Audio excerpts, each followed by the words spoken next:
Sebuah video rekaman CCTV yang memperlihatkan aksi dua orang pria sedang melakukan pencurian seekor ayam viral di media sosial atau medsos Instagram.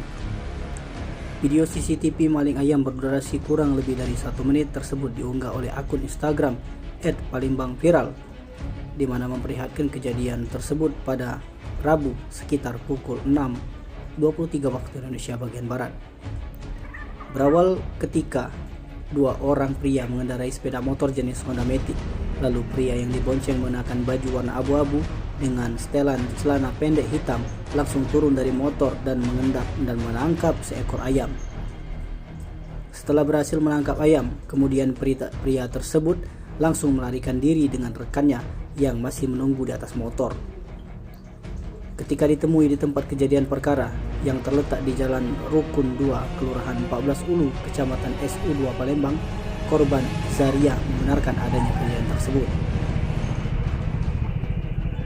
Pelaku mengendarai motor. Satu orang pelaku turun dari motor mengambil ayam bangkok.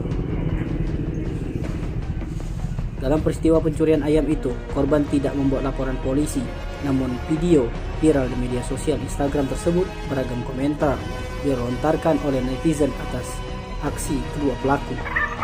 Tim Liputan Sumsel Update TV melaporkan.